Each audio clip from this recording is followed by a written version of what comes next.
Okay, hello everybody. Thank you for joining us.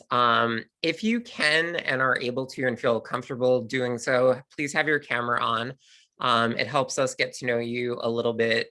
We want to see your faces because we're going to be seeing you in a couple of months. We want you to be able to see us. And we're really just going to utilize tonight as a really informal conversational tool to help you get some information about what the remainder of the summer is going to look like, because you'll be having a lot of information thrown at you between now and the start of the semester. And we want to try and give you a little bit of a heads up about the material that you'll be receiving either from the orientation office or from the College of Engineering and Applied Sciences or from the undergraduate colleges. And I want to try and sort of clear up what a lot of those things are. So first things first, we're going to introduce ourselves, not the entire group, otherwise that would take us to 7:30 and we'd be finished already. So just the people from the Scholars Program who are on today's call. Try and hold off on your questions until the end if you can. You can put them in the chat at the end, but chances are we're going to cover a lot of the information that you may have questions about within the presentation itself. So my name is Jeremy Marchese. I am the director of the University Scholars Program. I've been with the program for 8 years. I've been at Stony Brook for 13. So this is actually the start of my 14th year at Stony Brook. And we have our faculty director with us, so Brian. Hi everyone, it's great to see everyone here today. Yeah, my name is Brian Cully. I'm the faculty director for University Scholars. I've been with the Scholars Program a little bit longer than Jeremy, almost 10 years now, so it's hard to believe. And I've been at Stony Brook for 20 years and so forth. So I'm a professor of atmospheric science, so I do a couple different roles. I deal with atmospheric related research questions, but I also enjoy the Scholars Program. One of the reasons why we have a faculty director is that we want to connect you guys to faculty here at Stony Brook for whatever interests that you might have. And so I get to hopefully work with you to make that happen. So, and I'll talk a little bit more about that later. Nancy? Hi, everyone. I'm Nancy Puckner. Welcome to University Scholars and to Stony Brook. I am the program coordinator in University Scholars. I have been with the program and with Stony Brook University for almost a year and a half now. So I started working with Jeremy and Brian in University Scholars, and then very quickly after I did, everything shut down and we all went home. So I have yet to have a very normal experience in University Scholars, and I'm really looking forward to being back on campus this fall and meeting you all. In the program, I do a number of different things. I work with the PALS program, which I'll speak about a little bit later. I also work with the student committees, which I'll also speak about a little bit later. And a number of things you'll all get to know me very, very well as the year goes on. Yes, we're looking forward to Nancy having a normal semester on campus because it really does make quite a difference. So now we'll move on to the fellows who are joining us for today's call. The fellows are students who had just completed their first year at Stony Brook. So they were literally in your shoes a year ago, probably attending a session similar to this, although it may have been, no, it wasn't in person. You guys didn't have an in-person orientation last year either, sorry. So they know exactly what you're going through, the kind of questions that you have, the different emotions that you may be feeling and anxieties.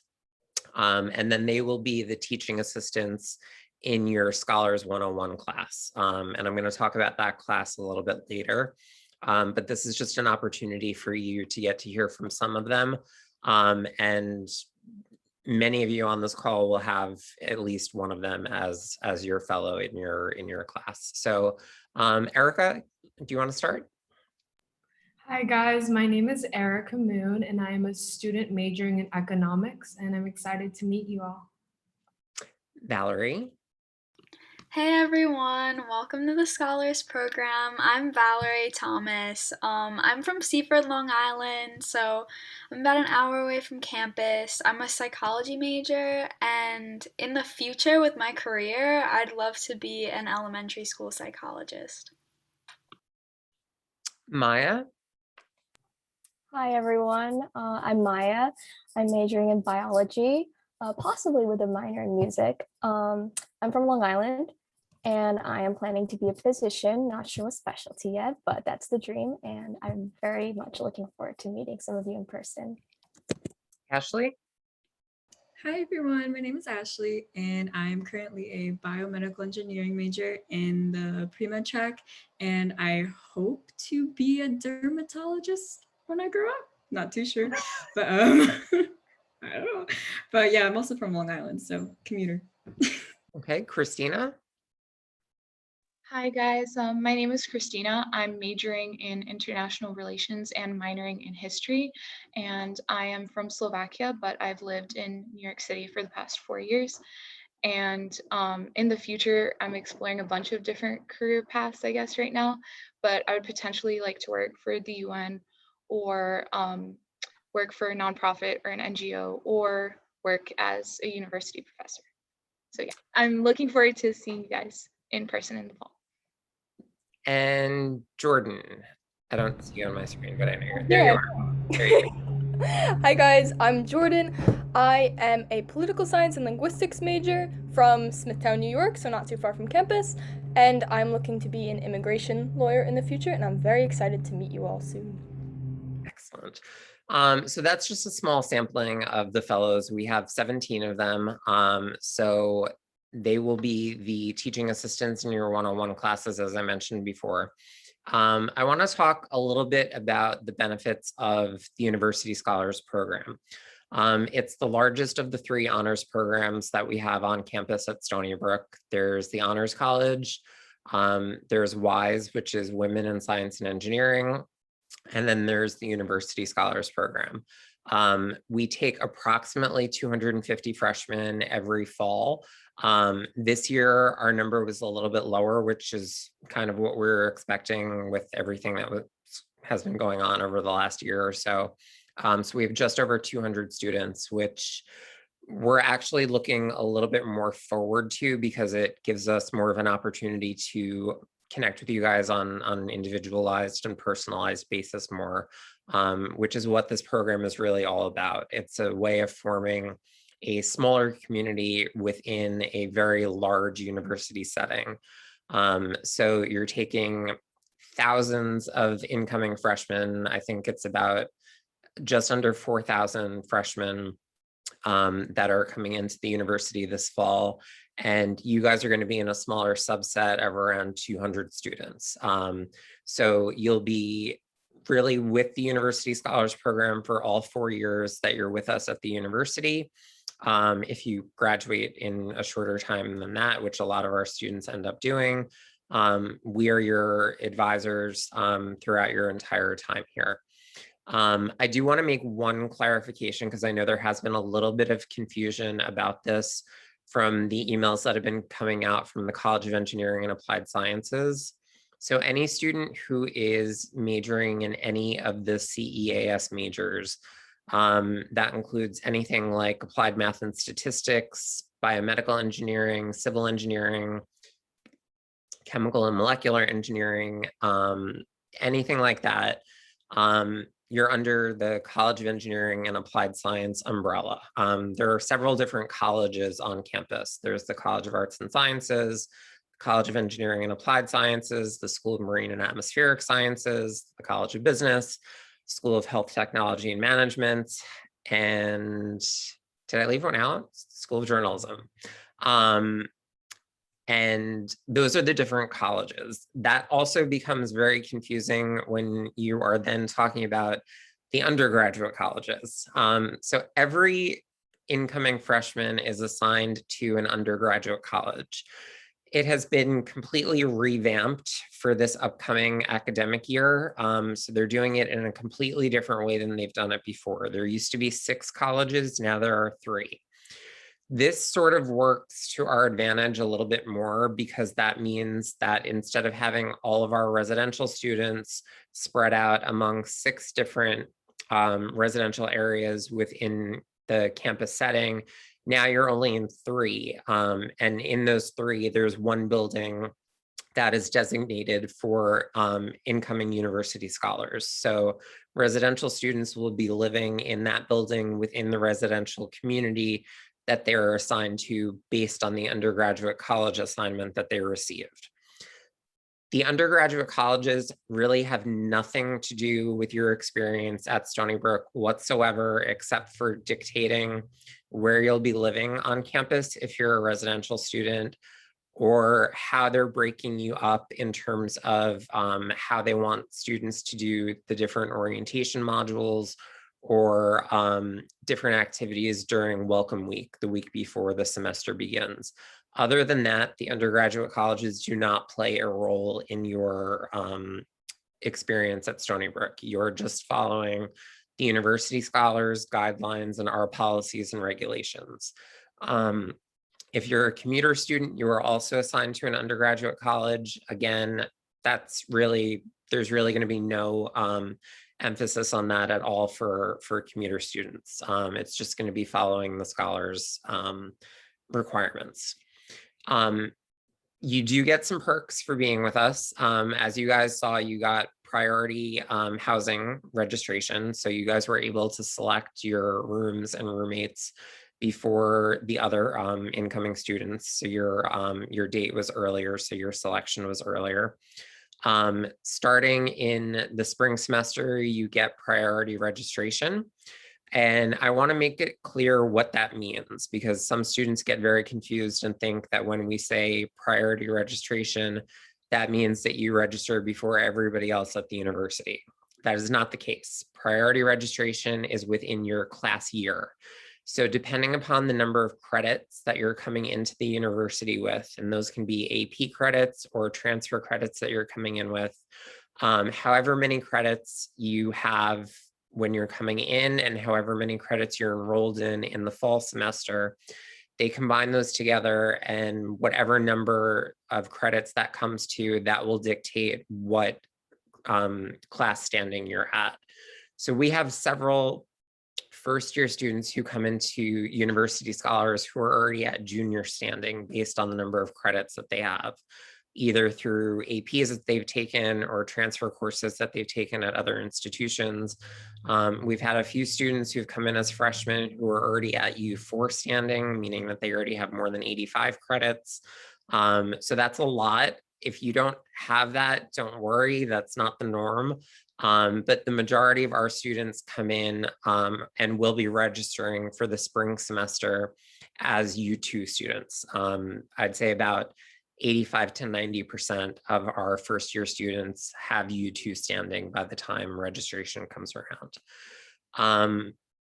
For this upcoming semester, though, we are going to pre-enroll you in your major courses. So the courses that you need for your specific majors based on the advising planning form that you filled out, the placement tests that you've taken, we're going to enroll you into those courses first. For all of your other classes, which we call the SBCs, it's the Stony Brook curriculum, which is our general education curriculum. Those courses, every student is going to be assigned to an enrollment and registration workshop date, and that's when you'll be enrolling yourselves into those courses. That is true for everybody except if you are in the College of Engineering and Applied Sciences. If you are a CEAS student, they are enrolling you in your entire schedule. So you will not be taking part in the enrollment and registration workshop. They will be registering you for all of your classes for the fall semester. Everybody else, again, at some point in July, it's going to be toward the middle, late middle of July, that you'll be assigned to an enrollment and registration workshop date. And that's when you'll have a Zoom session where you'll be working with a student enrollment assistant. They don't call them orientation leaders anymore. They call them PALs, which we're a little upset about because that that was sort of our term before they took it. But so they will forever, to me, be orientation leaders, but they call themselves PALs. And you'll be working with them to select your elective classes. University scholars also get the benefit of being able to enroll in up to 18 credits initially. All other students are capped at 16 initially, and then they're allowed to go up to 17. All of our students can start with 18, and there are some CES majors that have the cap at 19 just based on the number of courses that you're required to take in your first semester. The placement exams you guys should have already taken by now. The deadline is June 16th. So if you haven't taken those yet, I really recommend taking them. Unless you already have AP credits. So if you've scored a 4 or a 5 on Calc AB or BC, and already have that exam score. So you took that exam last year or a prior year. Unless you have that, I would recommend taking the math placement exam, because we are not going to have your AP scores for May or June by the time we enroll you. And your math placement score really dictates a lot of other things. If you're required to take a chemistry or a physics course as part of your major, your math score and your math placement corresponds to that, because they're co-requisite classes. So we need to have something to be able to put you in. If after you take the math placement exam and you receive your AP scores put you into a higher math level, we'll go by the higher score and adjust your schedule as needed to put you into the higher level math course. Anybody who is taking chemistry in their first semester, and the sequences work a little bit differently here than you're used to. In high school, biology came before chemistry, and then physics followed chemistry. Here, chemistry is the base course for the majority of the science sequences. So you have to take at least one semester of chemistry before you can enroll in any of the biology courses that you would need. So if you're a bio major or a biochemistry major, or a biomedical engineering major, you're going to be taking chemistry before you take bio. So if you don't see bio on your schedule, that's intentional. It's because you need a semester of chemistry under your belt before you can start the biology courses. Depending upon what your major is, you don't have to take chemistry. If chemistry isn't required, I strongly suggest you do not take it. It is, as the fellows, if any of the fellows took chemistry this semester, I'm sure that they can tell you, as much as I may say this, you're not going to fully grasp or understand this until you experience it for yourself. The science and math courses here are at an entirely different level than what you're used to. And sometimes this is very, very hard for our student population to come to terms with, because you're all high achieving students. You've all done extremely well in high school, or you would not have been offered a spot in the scholars program. So you're used to getting 90s, hundreds on your exams. When you take your first chemistry or your first calculus or your first physics exam and get a 47, you may freak out. That may be the lowest score you've ever seen in your entire life. You may think your entire college career is over, your entire plans for your life and your future is over. Don't think of it like that. You have to reshape the way you think of grading when it comes to those types of classes at Stony Brook. The way the science and calculus courses typically work is that they will grade you based off of how you've done in comparison to the average for that particular exam. And it's very likely that a lot of the averages are in the 50s and 60s for chemistry exams and for calculus. So if you took your first exam and you got a 68 and you're devastated, but the class average was a 48, you're doing a phenomenal job in that class. So I know it's not something that you're used to. It's something that you're going to have to sort of adjust to a little bit. But if you see that happen, please do not freak out and think that your college career has ended. That's not the case. and again, depending upon what your major is, and I'll show you a little bit how you can tell which courses you would need for your majors. You may or may not need chemistry. If you are on the pre-med track or pre-health track, so we don't have a pre-med major at Stony Brook or a pre-law major, we have a track.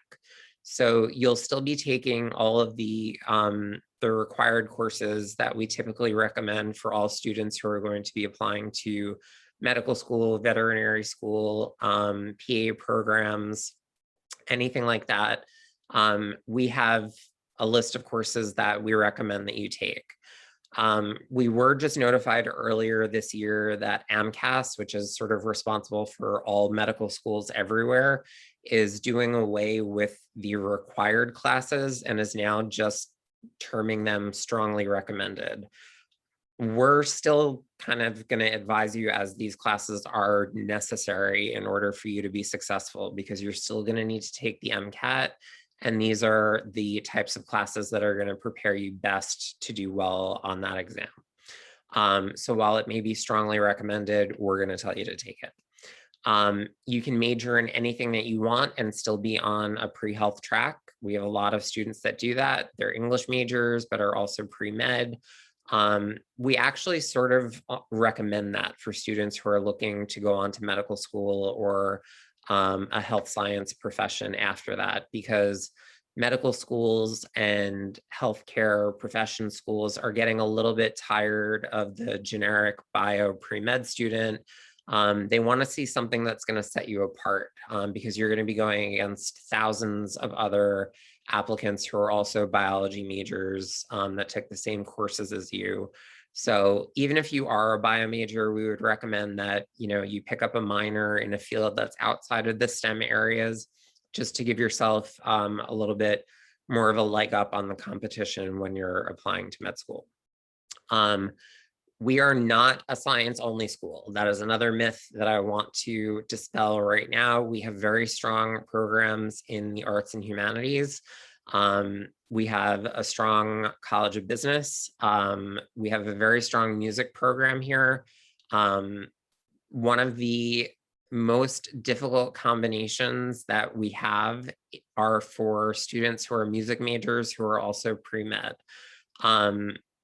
In order for those students to graduate in 4 years, they have to take approximately 22 credits a semester, which is insane and not something that I recommend that you do at all. As I said before, in your first semester, you're going to be capped at either 18 or 19 credits, depending upon your major. After that, students are able to take more credits if they want to. So if they meet the criteria of having at least a 3.0 GPA, it's either 3.0 or 3.1, I can't remember right now. When you're enrolling in the spring semester, there's a period right before the spring semester starts where you can enroll in more than 18 classes. You can take anywhere from 19 to 23 credits if you wanted to. Again, I don't really recommend doing that unless it's absolutely necessary or unless you're trying to catch up on something. It's more important that you focus on the classes that you're taking, especially in your first semester, because again, you're going to be adjusting to the way the classes are taught here, and the material itself, which is going to be likely very, very different from what you're used to.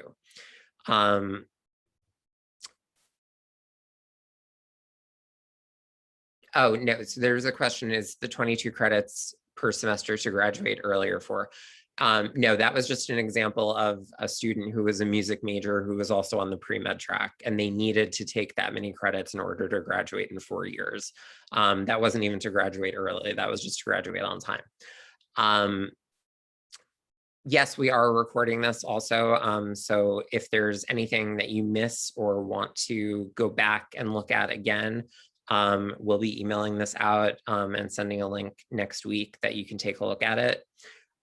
What I want to do now is show you guys a little bit about the bulletin so that you can see what courses you're going to be taking for your specific majors. And then I want to go over just a few tutorials that are at hand for you to sort of practice with. You can't enroll in anything right now, so you can visit the tutorials, you can go onto Solar and play around with creating a schedule. That's fine. You're not going to be able to enroll in anything because you still have orientation holds and academic advising holds on your record. So you're not going to be able to enroll in anything yourself until your enrollment workshop date. So that's something that I just want to make clear. But okay, so this is the undergraduate bulletin, and this is sort of going to be your go-to publication for the entire time that you're at Stony Brook. It lists all of the majors and minors that we offer here. So to get to this, you would just go to stonybrook.edu/UG bulletin and then click on programs and courses. And again, this alphabetically lists all of the majors and minors that we offer. So let's say you're coming in as a biochemistry major. If you click on biochem, the first page that it takes you to is the home page of the department. This is important if you ever want to get in touch specifically with the director of undergraduate studies for that particular department, or if you are looking to change your major at a later time. This gives you the contact information for the department so that you can get in touch with them if you want to talk a little bit more about what their major entails and what it can be useful for. If you go to degrees and requirements, this is sort of a scary page, but don't be too intimidated by it.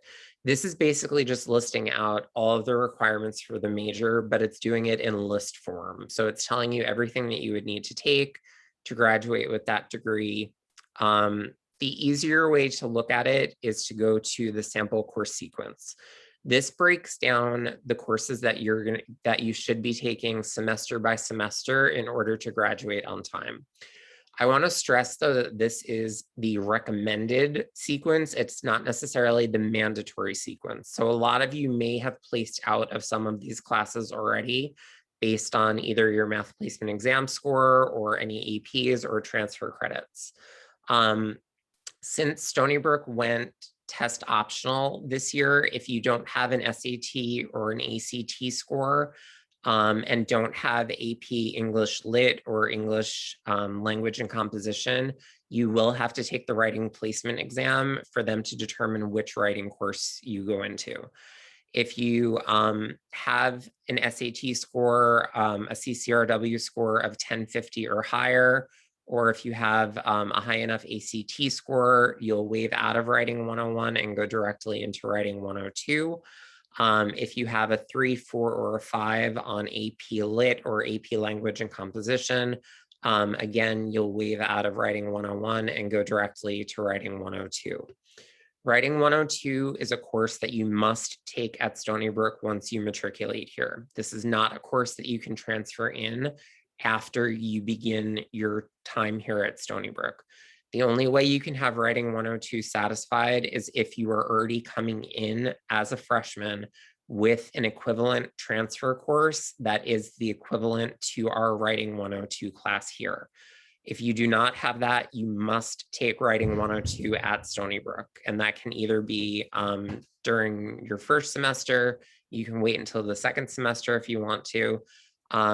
What I will say is please do not underestimate this class. This is something that a lot of students end up doing and they regret it quite a bit because it's a course that they expect to do well in, and it's a rather challenging course. So make sure that you're not underestimating that class. You're not leaving the workload for that class until you've finished everything else. It's also a very subjective class, so be prepared for that. Writing is a subjective topic. You could submit the exact same paper to 2 different professors and get 2 completely different grades because it's based on what that instructor is looking for. So that's another thing to keep in mind. So you're going to have to sort of tailor the way you write papers and draft papers to how your instructor wants them. And there are a lot of different resources here at Stony Brook, not just within the Scholars Program, but around campus in general that can help you with things like that. So, you know, that's another thing to keep in mind. Again, if you have placed out of the lower level math courses, so let's say you took the AP Calc AB exam and scored a 4 or a 5, that gives you credit for Math 131. So you'd be eligible to take Math 132 in your first semester. So you're basically, if you place ahead or place out of anything, you're just going to move things that are in a future semester up a semester. There are certain courses, though, that are only offered in the fall or only offered in the spring. And those are primarily the labs. So any of the science labs, usually what they do is the first lab will be offered in the fall semester, and the second portion of the lab will be offered in the spring semester. That is also true for the entry-level language courses. So if you take a foreign language placement exam, if you score a 3 or higher, you've satisfied the language requirement. You don't have to take a language at all. If you take the foreign language placement exam and get a 2, you've placed into the 112 section. So you only need that one semester to satisfy the language requirement for the SBCs. The 112 is the course that gives you the Lang credit. So if you place into level 1, which is 111, you'll need to take 111 and 112 in order to satisfy the full language requirement. You don't have to do this in your first year unless you're a linguistics major, or if you're majoring in any of the foreign languages, obviously you would want to take those in your first semester. There are a couple of questions that came in the chat. So if you got, so how the math placement exams are working for the exams that were proctored, if you took the math placement exam and received a score of 6 or higher, and it's a course that is required for your major, like you need to take a specific math course that's at that level or higher for your major, you're going to have to take the exam again, proctored, a little bit closer to the start of the semester. And that's again for anything that's a 6 or higher. If you're just using it to receive, if you're using it to receive QPS credit, which is the math requirement, that's part of the general education requirements, and you don't need a math course for your major, again, you would need to take it proctored just so that you can get that out of the way. Otherwise, the score that you get, you can either take that level or you can take a little bit lower if you wanted to. If you don't feel like you're completely prepared for that level and want to take a slightly lower level, you can do that. The only way that you can't do that is with the APs. So if you've already received AP credit for Math 131, you can't take Math 131 again. You technically you can take it again.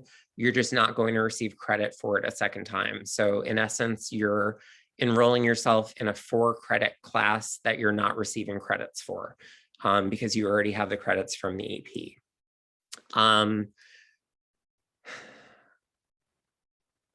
So, okay, some of these questions, email me separately because these are a little bit specific and I'm going to need like your student ID numbers to be able to look into some of these that are coming in. And to do that, I want to show you guys our website, which is something that you should bookmark if you haven't already. So it's just stonybrook.edu/uscholars. Bookmark this page, and then everything else, just use the menu. It looks, for some reason, it always looks different on my computer than it does on anybody else's. But this has all of the information that you would need about getting involved with things within the Scholars Program, how to contact us. So there are two different ways that you can find that. either on the staff page or if you go to the office hours page. And this will tell you during the semester when we have available appointments that you can sign in to navigate and schedule an appointment for. If none of our availability works based on what's in Navigate, just send one of us an email. How this is going to work is that Nancy and I sort of split up the first year students. So you'll be getting an email letting you know whether I'm your primary advisor or she is your primary advisor. That's not to say that you can't email either one of us if you wanted to. If I'm out for the day or Nancy is out for the day or Brian is out, feel free to email somebody else. The only thing that we ask is that you please, please, please do not email all three of us with the same question. Or if you do, make sure that you're CCing all of us so that only one person is working on this and responding to it. It's a real misuse of our time to have three of the advisors working on one issue or question when we have so many students in the program. So again, please really only email one advisor at a time. The fellows on here can tell you, we get back to you very, very quickly. There are times that like Valerie has emailed me and I've literally emailed her probably before she's hit send in response to that. So we're very quick at getting back to you. It's just during certain periods of the semester, like June and July when we're preparing for orientation and registration, and also the first 2 weeks of the semester and during registration periods that we become really inundated because there are, as I said before, close to 850 total students in this program. And it's the three of us that you see on this call, that's our staff. So we're taking care of all 850 students and giving them the attention that they need. So we may not be able to get back to you as quickly as we normally would, but you'll still always hear back from me within 48 hours. And I will always have an auto response that says that to let you know that. So again, anybody that is asking specific questions in the chat right now, please send that to me in an email and make sure in every single email that you send to any of the advisors, if there is one thing, actually, no, if there are two things that you take away from today and only two things that you take away from today, the first is that we are your advisors. Nothing pains me more than when I get an email from one of our students directed to me that asks me who their advisor is, because it's me. So that just, like, I don't know where that comes from, but it just is like a dagger to my heart when I get an email like that. So we're your advisors. If you're in the College of Engineering and Applied Sciences, you also have an assigned advisor based on your major. So that's an added layer of support that you have.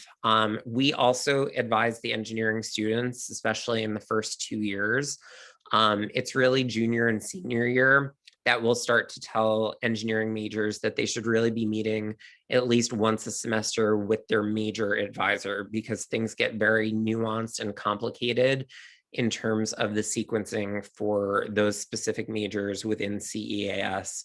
And it's always best to get advice directly from the department.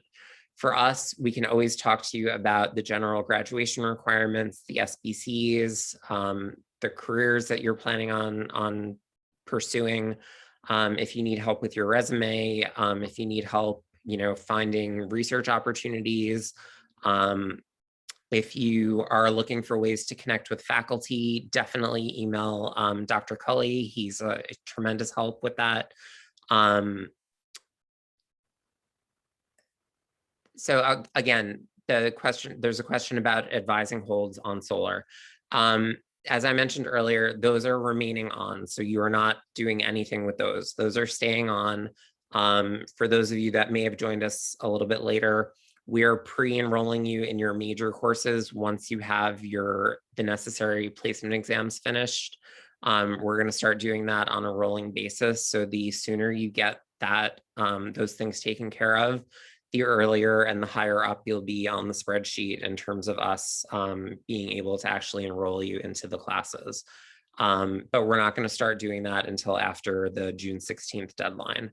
The advising holds are going to remain on until your enrollment or registration workshop date that you'll be assigned to when you get to pick your elective courses.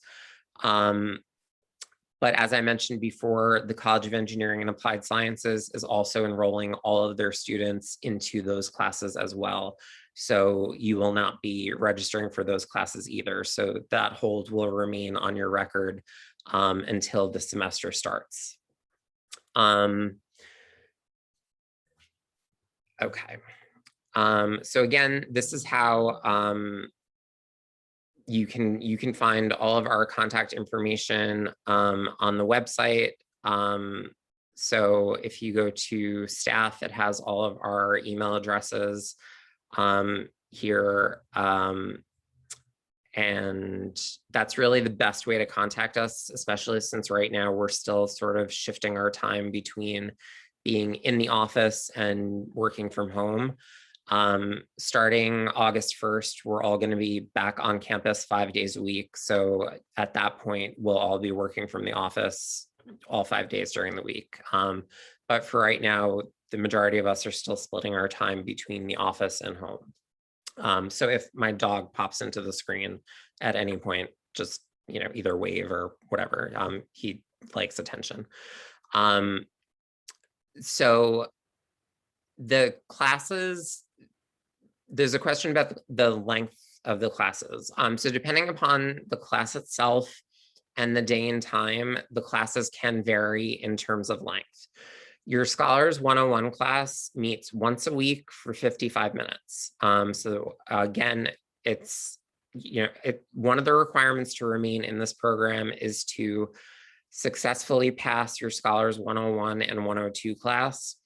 If you cannot pass your Scholars 101 class and you have to make a significant effort to not pass this class, if you can't pass that class, quite honestly, you don't belong in this program.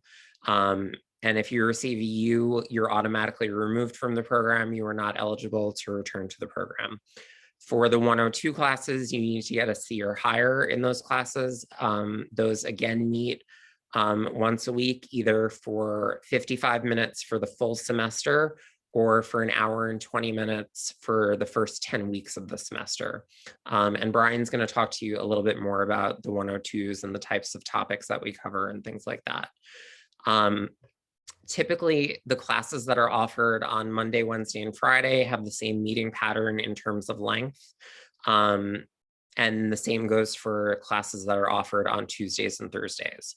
You can find information on the times of your classes in Solar. So one screen that I want to share with you guys before we move on to some other things is if you just want to browse around Solar a little bit. And of course, this is in the way.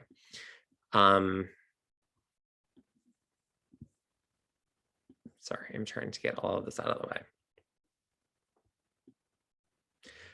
So if you go to stonybrook.edu/advising, up here you'll see video and tutorial media. This gives you little YouTube tutorials on how to use certain technology at Stony Brook. And the main one that you're going to want to look at is for Solar. Because this is the software that you're going to be utilizing when you register for your classes, not just your SBC classes during the enrollment workshop, but in future semesters, you're going to be using that to register for all of your classes each semester. So it can't hurt to go in, take a look at how Solar works, how you can select classes, how you can search for classes. And there are a bunch of other tutorials that they list here. So this is a really good page to bookmark again, if you just want to be able to come back and sort of review this a few times so that you're a little bit ahead of the game when it comes to registration in July and then also for next semester. It has other things about Navigate, so you should all make sure that you download the Navigate app if you haven't already.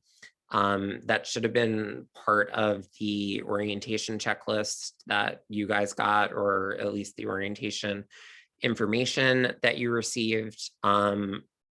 If you are still a little bit unsure as to what you need to complete, you can go directly to the orientation website. It's just stonybrook.edu/orientation.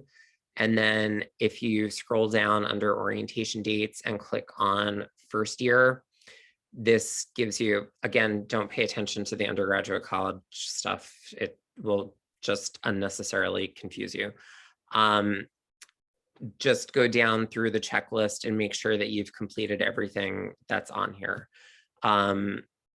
When it comes to AP scores and transcripts, they need to be official scores that are sent to us. We will go based off of your self-reported scores for the exams that you took in May and June, if you happen to receive them earlier. Because College Board alerted us that we're not going to receive the May exam scores until July and the June exam scores until August. And by then we'll have already registered you in certain classes. So we'll go by your self-reported scores, but make sure that you send the official scores through College Board for your APs and your official transcripts for any college level courses that you've taken at other institutions officially through that university to Stony Brook, so that we have those on record for you.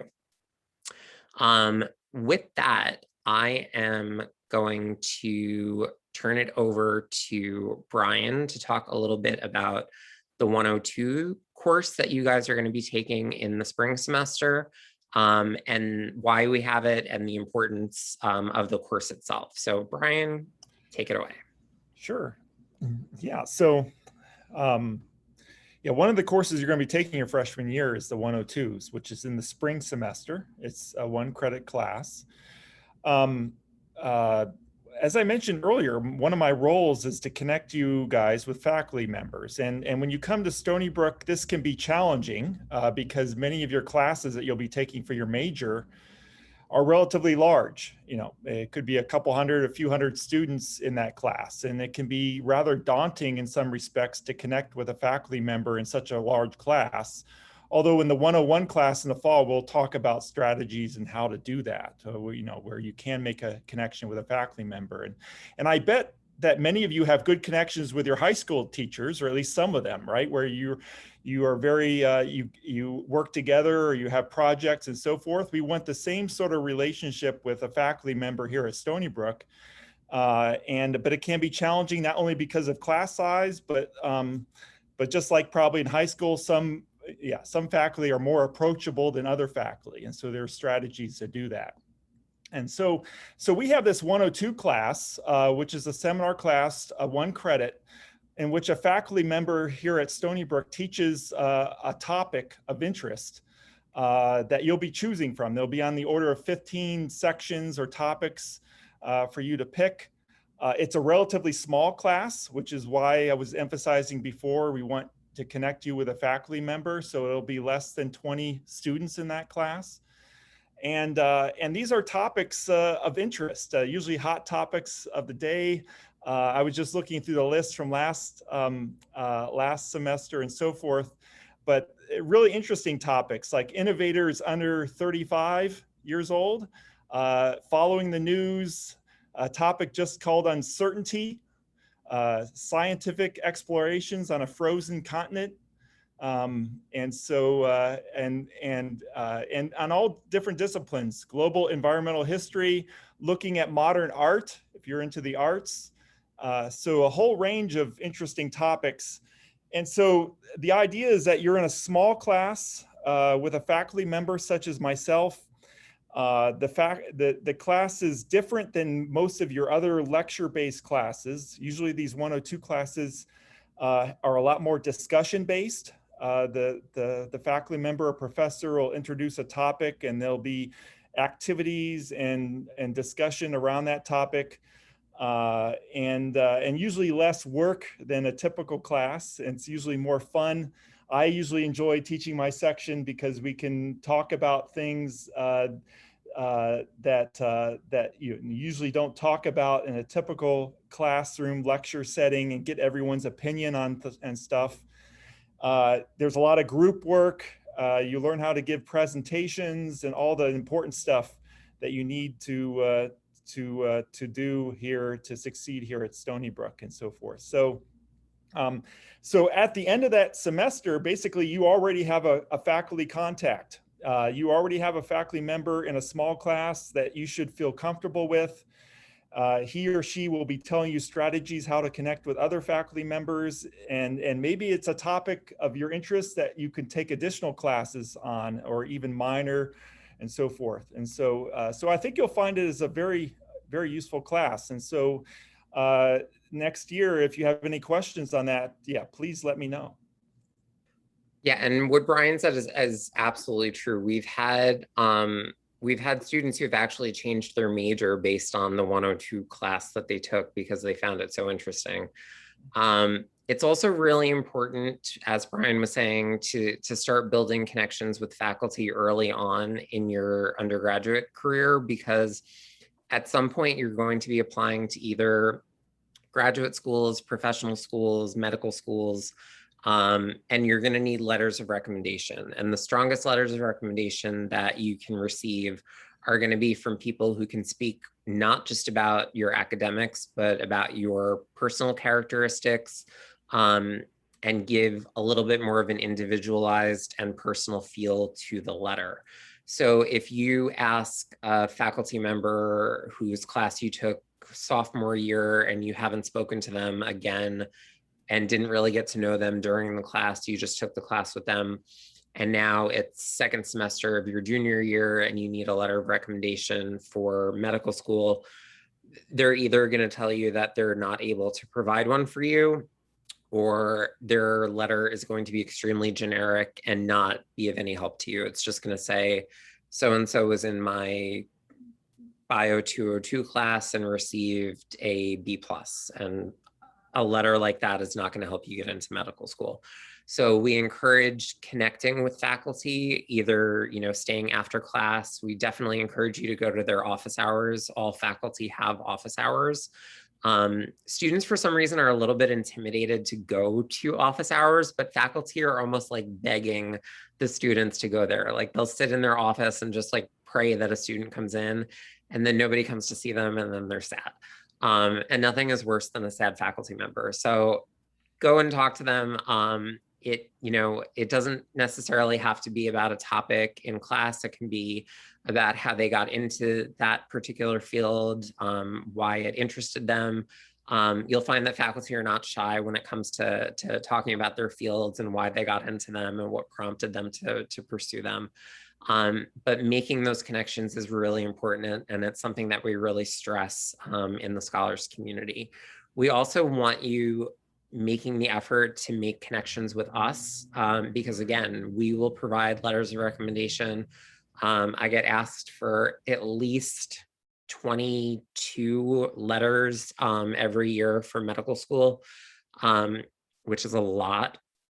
Especially when we're doing other things. But when you do ask somebody for a letter of recommendation, make sure that you are giving them enough lead time. And we usually recommend giving them 4 weeks notice, because and I've had students do this before and it's broken my heart when I've had to say no, but they'll send me an email on Wednesday saying that they need a letter of recommendation by Friday.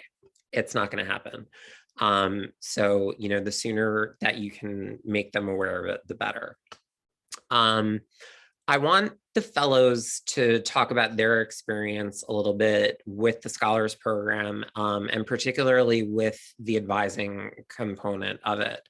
One thing that I want to mention before they start speaking is, when you are emailing us, like I said before, make sure you're always including your Stony Brook ID number, which is the number, not your net ID. That's different.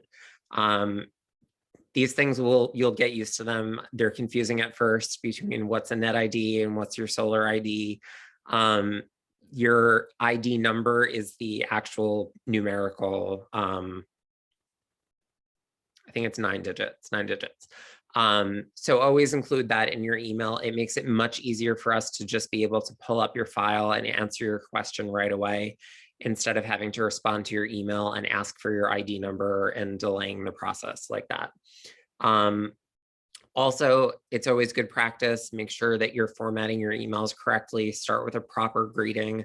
Never ever send an email to a faculty member or a member of administration that starts with "Hey." These are all things, you know, like we're not just preparing you to get your degree here. We are preparing you for what happens after you leave Stony Brook. So we encourage and really promote responsibility and taking accountability for your actions. So that's why we have some requirements for our program. And again, there are not a lot of them. The only things that you need to do to remain in this program are keep a cumulative average of 3.0, which, let's be honest, that benefits you more than it does us, because you all want high GPAs. You need to pass your Scholars 101 and 102 classes, which again, if you can't do that, that's a problem.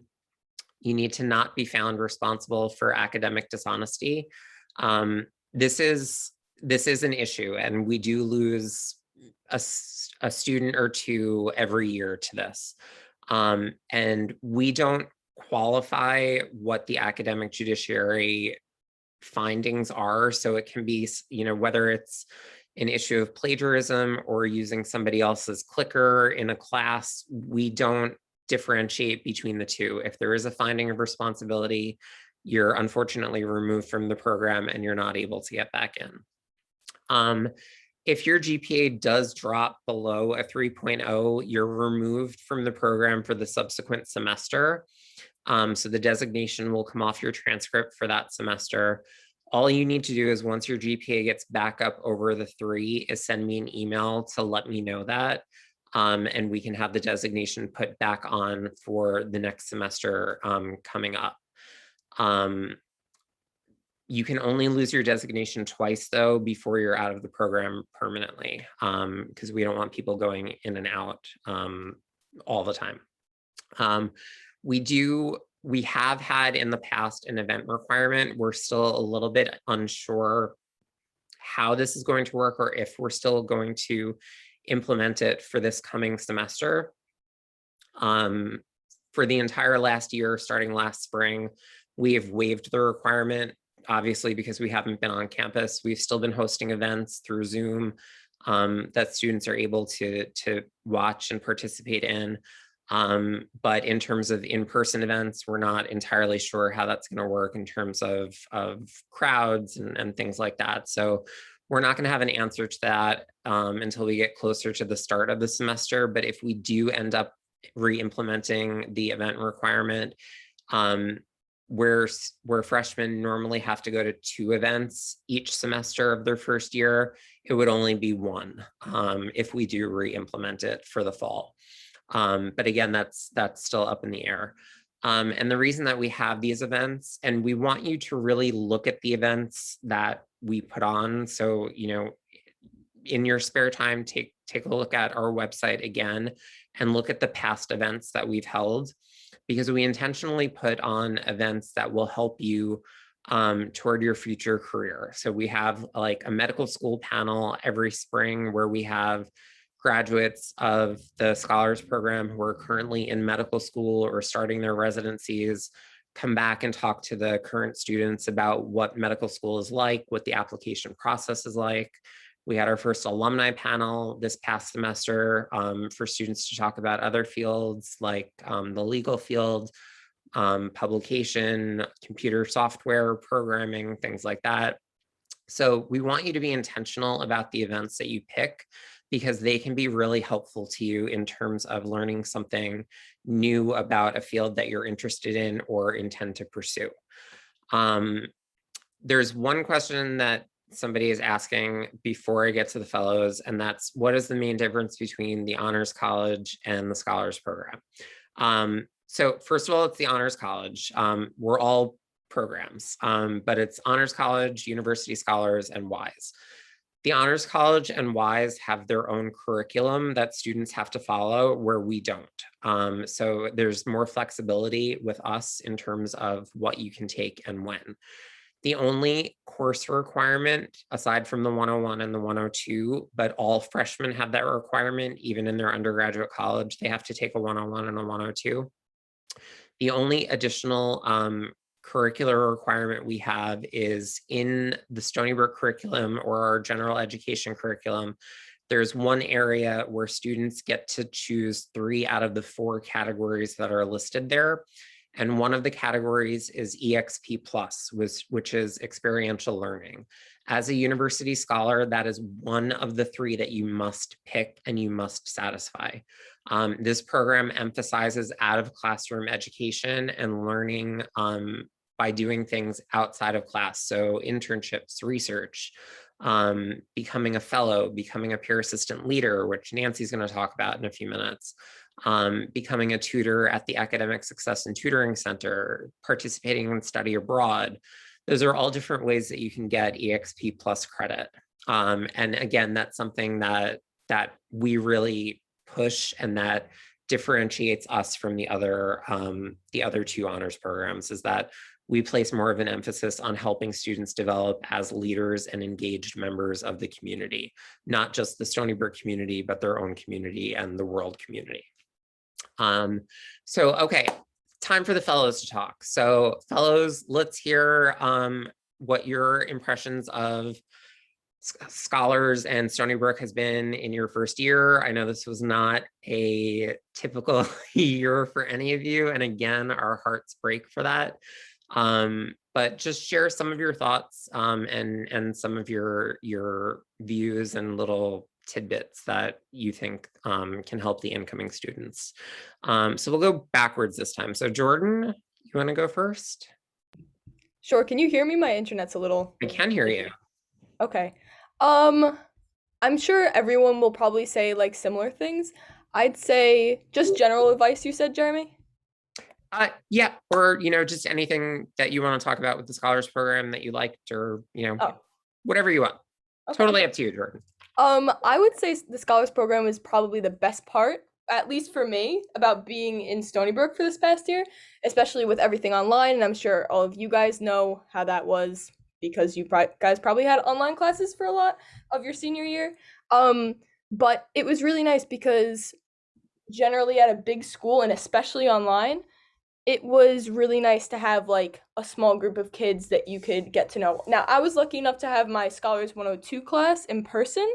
So I got to meet a couple people there. But what I've noticed, at least for me, which is like the best part about the Scholars Program, is you're meeting people who are kind of pre-selected to be pretty similar to you. And you are going to pretty much get along with almost everyone you meet in the Scholars Program, just because we're all like a little similar, not in a weird, creepy cult way, in like a nice way, where we have a lot in common and we kind of have like similar worldviews and similar work ethics. So that like my first semester when I was like in like writing 102 and stuff, it was a little harder to make those connections because it wasn't all Scholars kids, obviously. There were a few in there, but I just didn't know that. But having kids that all the advisors pre-selected and said, these kids would probably get along, like they seem like good kids, is a totally invaluable thing, and I'm so grateful to have it. So that's my 2 cents. I'll let other people talk. Christina? Yeah, I definitely would agree with Jordan that like the Scholars Program is definitely the best part of Stony Brook. Like I remember having my Scholars 101 class in person, and like some of my closest friends right now at Stony Brook like came from that class. So I'm really glad that I got to like make those connections early. And also as Jeremy was mentioning, like the advising part for like the general population, you have to go through like so many different advisors. Like there's major advisors, then there's like UGC advisors and all of that. But for scholars, you just get assigned one advisor, and that advisor like stays with you for your 4 years that you're at Stony Brook. So that's like definitely a major perk. And yeah, and I love the fellows, like definitely after you finish like your 101 class in the first semester, apply to be a fellow, because you meet so many people who are, yeah, as Jordan said, like like-minded as you, and you meet just amazing people who I'm sure you'll like stay friends with. Like we like planned fellows hangouts like last semester, and that was really fun. We like showed Jeremy the photos and all that, and yeah, it was great. And we were really worried about this fellows class because we'd never offered it online before. And it was hands down the best cohort of students that we've ever had. The family feel that they had, again, like we'd get emails with photos just to like brighten our days from them. It really makes a big difference. So, and it's a great stepping stool to other leadership opportunities on campus. So definitely, talk to your fellow in your one-on-one class about the experience a little bit, and definitely consider applying for it. It's a great opportunity. You learn a lot about leadership skills, public speaking, more of the resources on campus, a little bit more in-depth advising techniques and things like that. Ashley.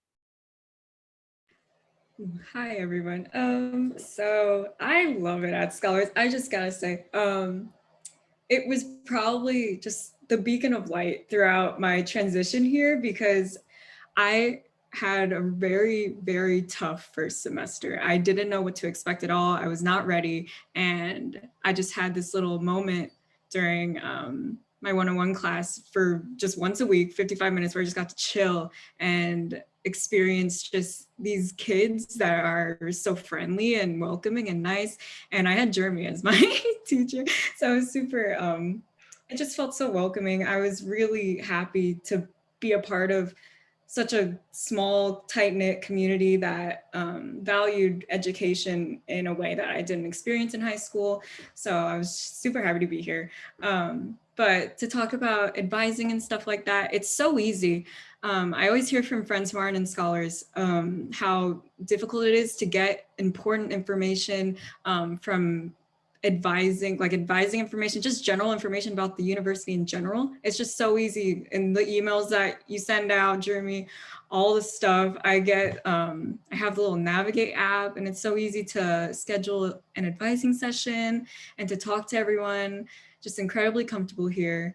And yeah. Thank you for bringing up emails. So that's one thing that I forgot to mention.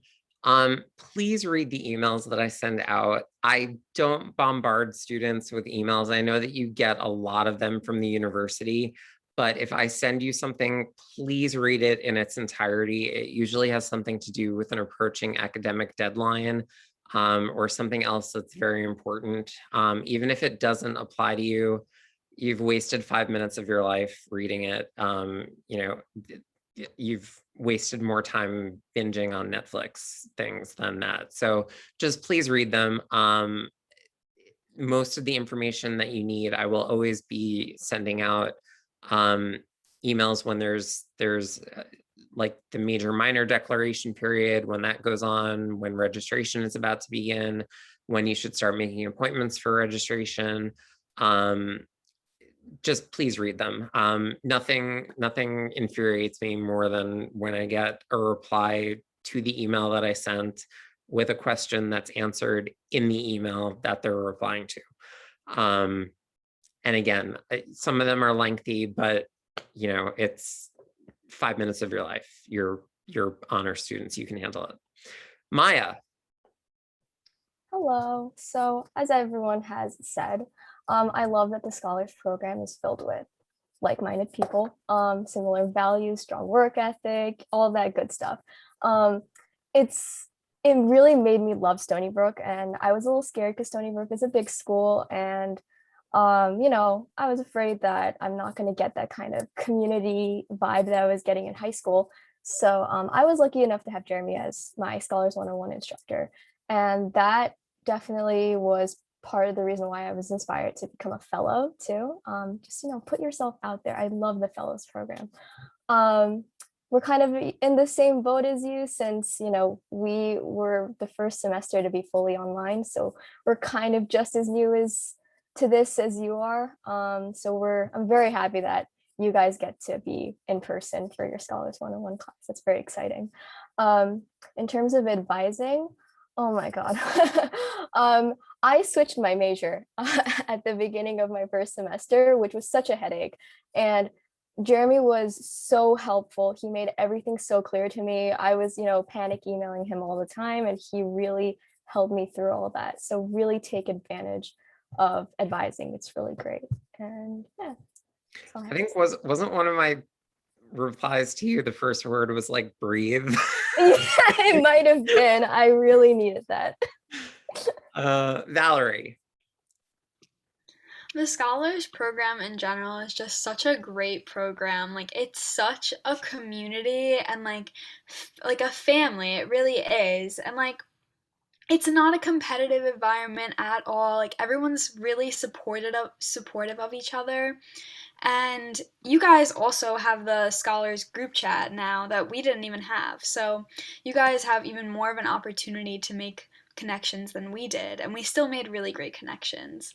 But especially in the one-on-one classes, like it's an outlet. It really is. It's like an outlet for you to let out whatever you want to talk about for the week, because we go over your highs and lows of the week, and it's so nice to get to know people in that way.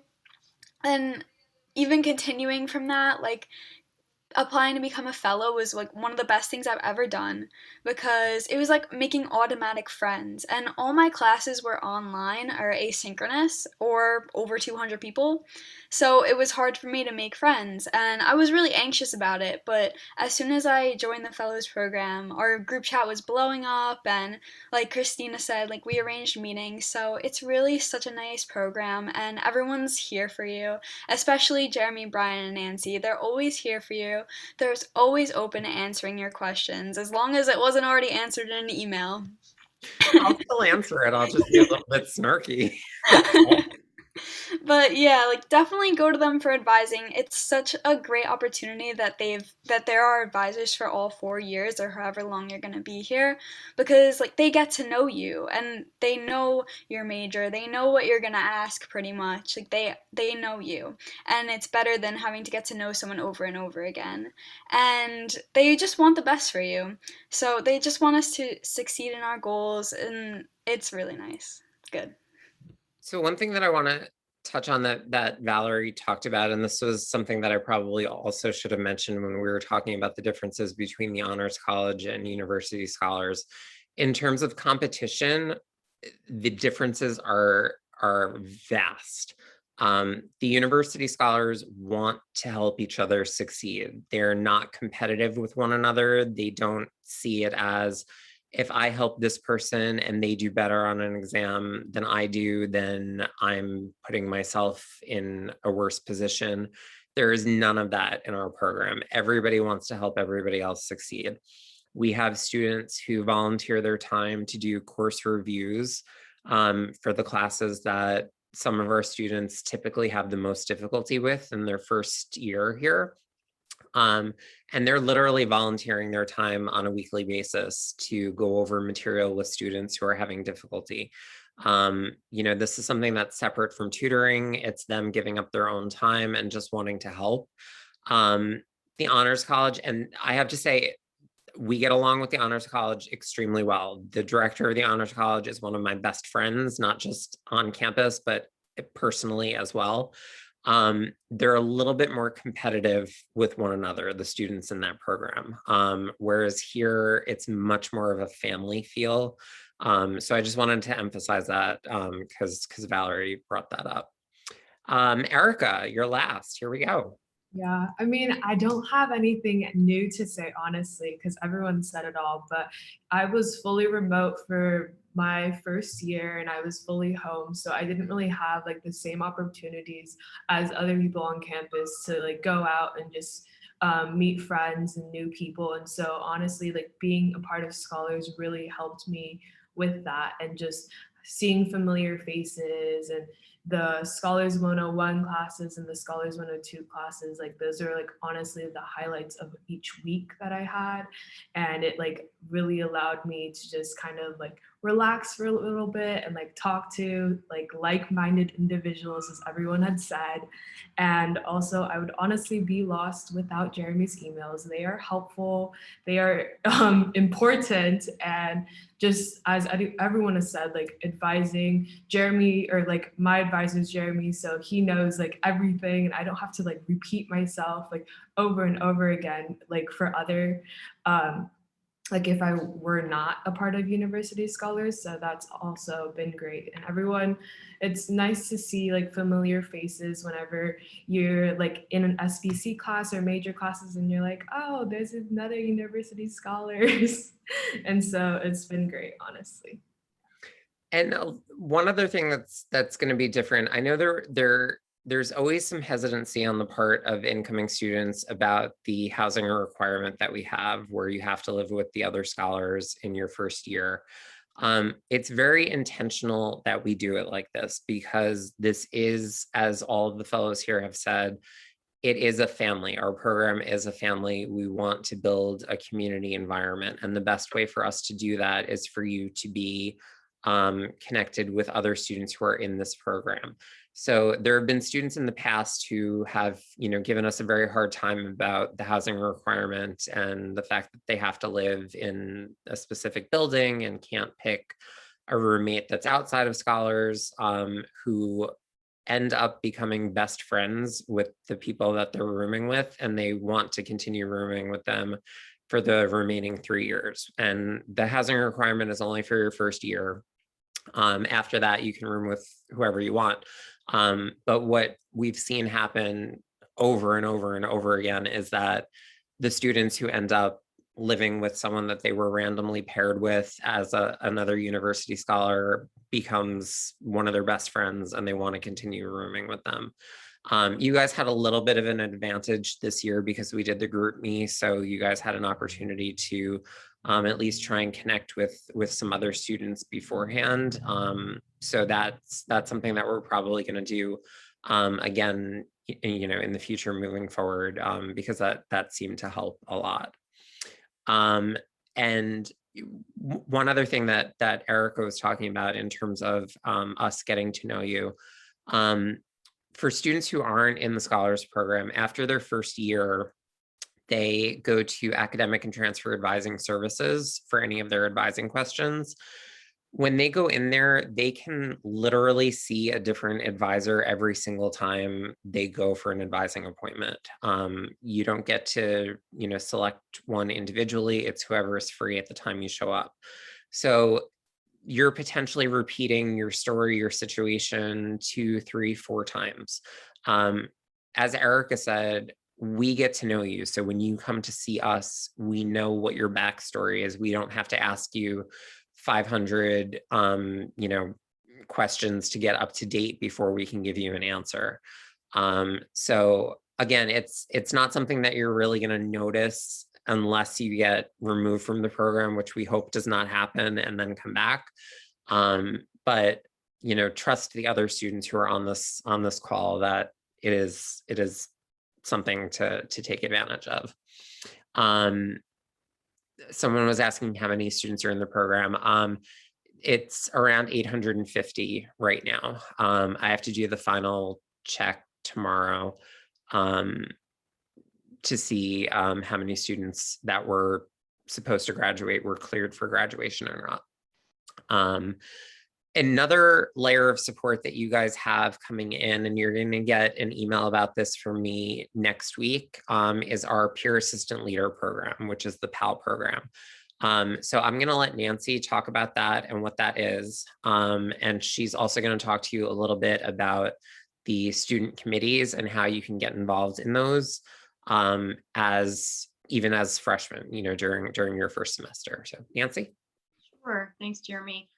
So yeah, as it has been mentioned, there's a very supportive component to University Scholars.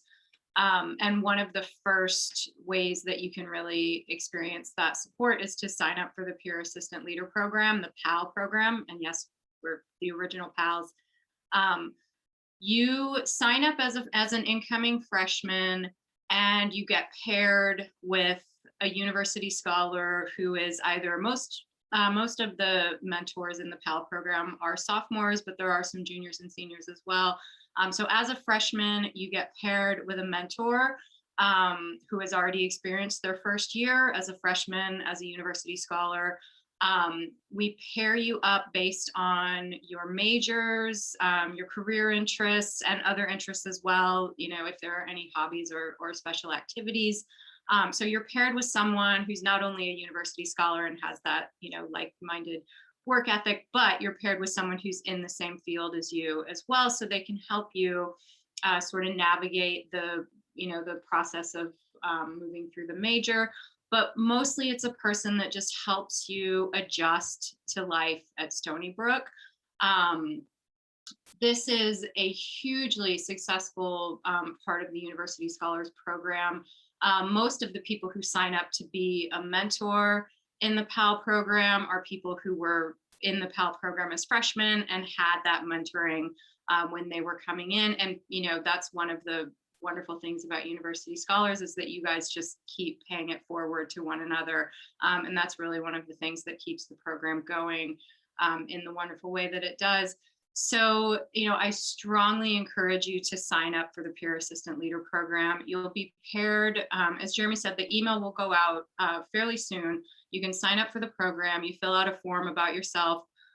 You'll be paired with a mentor a little bit later in the summer. So well before classes even start, your mentor will reach out to you and you'll begin doing, whether they're virtual or in person once classes start. The mentors and mentees meet every couple of weeks. So you'll have the sort of built-in support system, a person who you can ask, you know, anything from, you know, I have 2 3-hour classes with a 10-minute break in between. Where do I get something to eat? You know, or, you know, it's somebody that you can say, I'm so homesick right now, I just want to throw up. What do I do? Like, these are people who have experienced all of this before you, and they've gotten support from the people who were there before them. And all they want to do is help the people who are trying to transition after them. It's a wonderfully supportive program. It's a great way to just have, you know, a friend, someone in place before you even get here that can help you navigate all of the little intricacies of Stony Brook University and just adjusting to college life as well. So I would strongly encourage you guys to sign up for that when the email goes out. And then most of you who do sign up to be a mentee and have that support, you'll probably sign up to be a PAL the following year because the program will have been so useful to you. Just to jump in for one split second, if you do sign up for the PAL program, just please make sure that you're going to be serious about it, because these students are giving up their time to be mentors, and occasionally a student will sign up for PAL and then not respond to the emails that their mentor is sending them. You know, and it could just be because they don't have any questions or they figured things out on their own, which is fine. But if you're going to sign up for the program, please make sure that you're going to be somewhat dedicated to it, and at least, you know, be courteous in responding to your mentor, because they really want to help you, as Nancy said. And you're really going to have your PAL, your fellow, plus Brian, Nancy, and I as people who you already know before you've even gotten here. So that's, you know, at least 5 people right there that you know before you even started. Yep. And one of the other ways that you can get involved right away, as soon as you get here, we have a number of student committees within the Scholars Program. So there's the academic committee, the social committee, and the outreach committee. We also have a newsletter, which is kind of its own separate committee as well.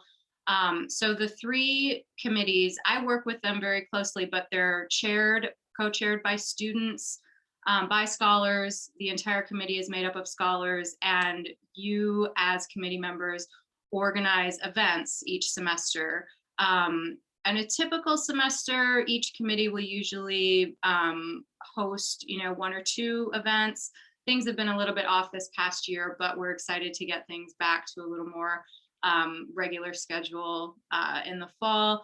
So the academic committee does more sort of academic scholarly activities. The first thing that the academic committee is going to be hosting very soon after the fall semester starts is an academic success panel, where some of our smartest and most successful juniors and seniors in the Scholars Program will be on a panel discussing strategies for academic success. So it's mostly geared toward the freshmen and sophomore who are still kind of learning and finding their way. So we have that happening from the academic committee first thing.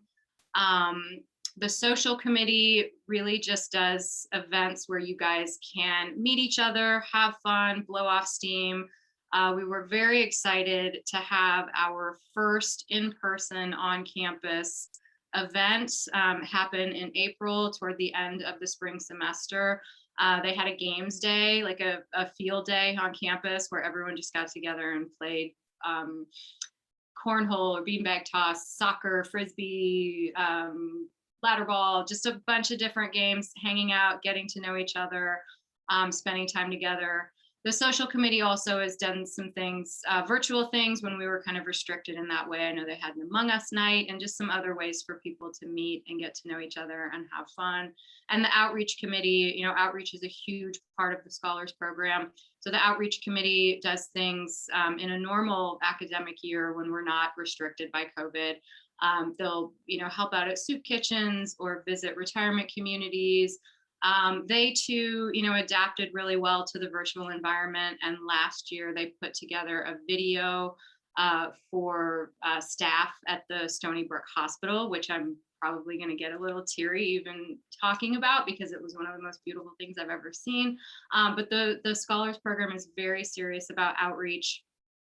So shortly after the fall semester starts, you will get an email asking you to, you know, express interest in any or all of these committees. And after you do that, you'll be contacted by the co-chair of the committee telling you when the first meeting is and how you can get involved. It's a great way to meet other scholars who have similar interests as you. It's a great way to get involved. It's a great way to do service for the program, for the university, for the community. And it's just a really, you know, in my experience, the committees have really just had a lot of fun together planning events. And so that's another way that you can really kind of get involved and also give back to the program a little bit as well. And the newsletter, like Nancy said, is sort of separate from the committees. It's kind of its own entity in a way. But if you haven't read any of our back issues of the newsletter, they're on our website. I would really recommend going on and taking a look at them because they're really, really well done. They're at a very high level. You know, obviously the last 2 semesters, the content has been a little bit shorter just because we haven't had as many events that we can write about, but we've sort of made up for that by doing more student spotlights and you know, doing interviews with students on campus. And the newsletter itself is a great publication. So if any of you were involved in either your yearbook or your high school paper, I would really recommend getting involved with that. We're looking for writers, editors, photographers. So if you have any kind of interest in that, please, you know, fill that out as well. I kind of take the lead with that along with our intern, and am responsible for putting that together. But you know, go onto our website, take a look at some of the past ones that we've done. You can read up on our Senior Scholar of the Year award winners this past year, and see what they did throughout their time at Stony Brook, just to get some information about what our sort of typical scholar student looks like. At this point, I want to open it up to questions because we only have about a half an hour left. So if you have a question, let us know. You can put it in the chat. And if it's a question that one of the fellows or Nancy or Brian would like to answer, just let me know.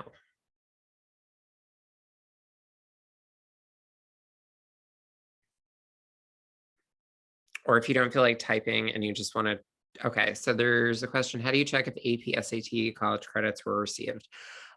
So that's something that we are going to notify you about once we fill out your advising planning form. We'll be able to see what credits we have. So you'll have input on your advising planning form, whether you have transfer credits that you're coming in with. And on the form itself, the university will indicate whether or not we've received them. So we'll know whether we have them or not. If we don't and we still need them, you're going to be getting an email from me just saying, you know, as a heads up, we don't have an official transcript from you yet, from whichever school you're talking about. There's a lot of questions coming in. My brain is about to fry. And your APs, again, if we don't have official copies, you'll be getting an email from me. So you're going to be getting several emails from me between now and the start of the semester. But the more things that you get completed and done, the less the likelihood is that you'll be getting an email from me requesting additional information that we still need. Yes, you can be a part of the Computer Science Honor Society as well as University Scholars. The academic honor societies are completely separate from the 3 honors programs on campus. So there's English honors, there's, you know, a whole bunch of other departmental honors that you can pursue. There's no restriction at all about being in any of the honors programs, as well as a departmental honors program as well. You apply to become a fellow in the first semester of your freshman year, which I know seems really early, but by then you'll sort of have a feel for things already. It's usually late October that we'll send out the application. And then we have a group interview that we do. This year we did it via Zoom and it worked phenomenally. You know, like I said, this was the best group of fellows that we've ever gotten. So we may just do that again this year because it worked so well. And that group interview takes place in December, and then students are notified usually within about 5 days of the interview if they were accepted or not. You know, we can only take 18 and we typically have anywhere between 60 and 90 applicants. So there's a heavy demand for it. You know, we're not necessarily looking for every single student who's a fellow to be, you know, the cheerleader type, you know, very exuberant and outgoing. If you're a little bit more on the introverted side, that's completely fine. We're looking for kind of a diverse group that can work with a variety of different student characteristics. But I definitely encourage you to apply for it, because even just going through the interview process itself is a great experience, because you're going to be going through several of those during your time at Stony Brook, whether you're applying for internship opportunities or research positions, to become an orientation leader. Again, I'm refusing to call them pals, a resident assistant, a student ambassador, anything like that. It's a really good kind of way to get your first interview under your belt.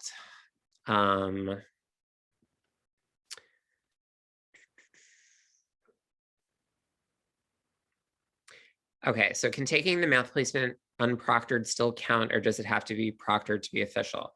Okay, if you are taking the math placement exam and you get a 6 or higher, and a math course is still required for your major. So let's say you get a 6, but your specific major requires that you take math 132, or you have to take a course higher than that.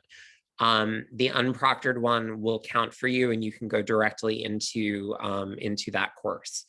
If you are only taking the unproctored exam and you do not have a math requirement for your major, and you score a 6 or higher, you will have to retake it as a proctored exam in order to get QPS credit, which is the math credit for the Stony Brook curriculum. And again, that's only if you are only using it as an SBC, not if you need it as a particular course for your major. First semester freshmen cannot double major, so you have to stick with one major in the beginning, and then you can add on a second major should you choose to do that after your first semester.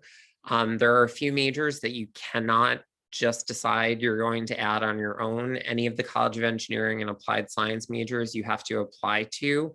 And you generally have to have taken several prerequisite courses before you can even submit your application for that. So if you came into the university as an English major and suddenly decide that you want to do computer science, the likelihood of getting into that program as a continuing transfer student is slim to none. Computer science is one of the most popular majors on campus. They only take a certain amount of students each year. And in order to get into the program, there are, I believe, 3 or 4 courses that you will have had to have taken in advance as prerequisite courses to even apply to the major, and acceptance is not guaranteed. It's based on whether or not they have room within the major or not. So any CES major needs an application, as does the College of Business. You need at least a 3.1 GPA to apply to the College of Business. And then art and music also are majors that you can't just switch to. For art majors, they want to see a portfolio first. For music majors, they want to see an audition. They want to have you audition. For everything else, you can just add on the second major. There usually isn't any other restrictions for those majors.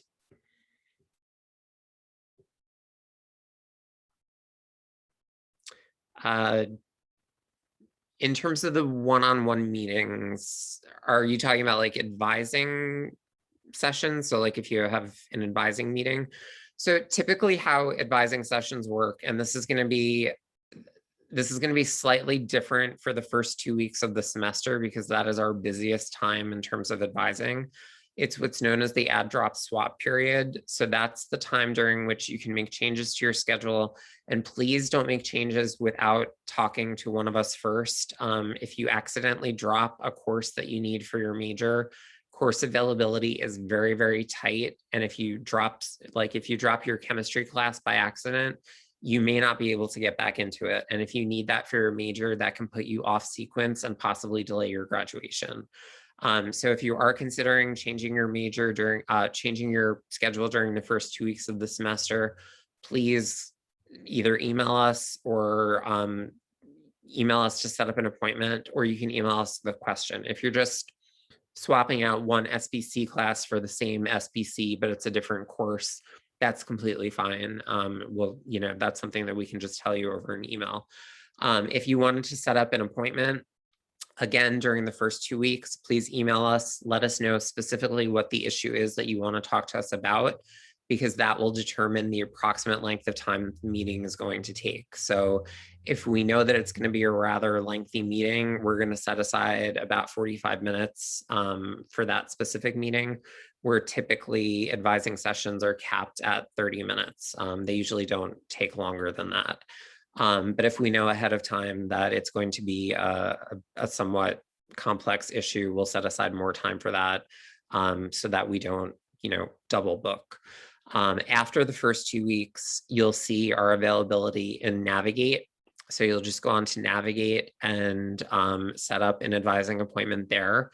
And you will have the opportunity to select whether you want to have an in-person advising meeting with one of us or whether you want to do it through Zoom. Both options are going to be available for the fall semester. We know that there are some students, who are still not entirely comfortable, doing one-on-one conversations in close proximity. Or if you're a commuter student and our advising times happen to be during the times when you're home, obviously we don't want you to have to drive to campus to have a session with us. So a Zoom session would be fine for that. Um, the question about financial aid and HESC, that's something that I cannot answer. You would need to contact the financial aid office about that. If it's specifically about TAP or Excelsior, you're going to want to email tap@stonybrook.edu. It's the same email address for both TAP and Excelsior. If it's just for a financial aid package through FAFSA or a different type of scholarship, you can email the financial aid office. Their email address is finaid@stonybrook.edu, or you can go onto their website and there's a live chat functionality that they have on their website. So you can speak with a financial aid representative in a chat format. The Scholars 101 classes, I'm not entirely sure what you mean by advisory, but there are different topics that we cover every week, and there are topics that we think are important for students to know to adjust and acclimate to the university and to college life in the best way possible to make them a successful student. Stony Brook had this reputation a while ago. It had this reputation when I applied to Stony Brook a million years ago out of high school, where it was considered like the safety school. Everybody, would apply to Stony Brook as the safety school. That's not the case anymore. The curriculum has significantly changed. It is very rigorous. It is not an easy school to get into anymore. So all of the topics that we cover in the 101 are meant to help with that adjustment. One of the things that we have found with any of the students in any of the honors programs is that they're a little bit reluctant to ask for help because, again, as I mentioned before, they've done so well in high school that they sort of see asking for help as a weakness. It is not. The worst thing that you can do is not ask for help in a quickly manner if something is going wrong. There are certain deadlines that once they pass in the semester, there's very little that we can do to help address the situation. So the sooner we know that there's an issue, the more options we have available to us to try and help you. So if you are feeling like something is not going right, or you feel like you need help, please let us know that right away. I also always recommend that our students sign up for tutors as soon as they become available, particularly if you were taking chemistry, physics, or calculus in your first semester. Those sessions for tutoring fill up the fastest. So we usually tell students get on at exactly the time that the tutoring schedule becomes available, which is after the first week of the semester. And it's not the students who aren't doing well or are having difficulties in the courses that are signing up for these sessions. It's the students who are doing well and want to continue to do well. So the very worst that can happen is you sign up for a tutor, you felt like it wasn't as beneficial and you still did well in the class, just don't sign up for a tutor the next semester. But tutoring is very strict. So if you sign up for a tutor and you do not show up for that appointment without giving them notice, you will not be able to sign up for a tutoring appointment for the rest of the semester. They're very strict about this because tutoring is in such high demand. Hi, Jeremy. Yeah. Another read on that question, advisory. I just want to make sure it's clear that the 101 classes are mandatory. You have to take it. It's not, advisory optional, but it is a required class. So I just want to make sure that's clear. Yeah, you have to take that class. And if you are not enrolled in a 101 class by the first week, we enroll you into one, and you do not have the option as to which one we enroll you in. So just make sure you're all aware of that. If you're not enrolled in one, or if you try and drop it on your own, we will know about it and we will put you right back into it. It's a requirement for this program, the 101 and the 102. The math placement thing, I can't really go into again. I went into it 3 times. So again, just either rewatch the recording when I send it out, or if you want to email me with a specific question about the placement exam, we can go over it then. I just want to make sure we're covering everything that I haven't gotten to yet. Indicating a minor, again, you're not going to be able to do that in your first semester. You would do that after completion of your first semester. Minors require fewer credits, anywhere between 17 and 25 credits to complete a minor. If you do know that there is something that you plan on minoring in, that might be the SBC class that you end up selecting. So let's say you wanted to minor in philosophy, you could pick a philosophy course that also satisfies a humanities SBC. And then you're sort of starting with the minor, but also getting an SBC out of the way. You can't self-report your AP Calc scores if you're taking the exam in June. If you do get the scores sent to you, what you can do is email me a screenshot of what your exam score is, and we will go based off of that until we receive the official scores. And if they don't match, we have to go by what the official score is. But if you're sending us a screenshot, I'm sure that they will match.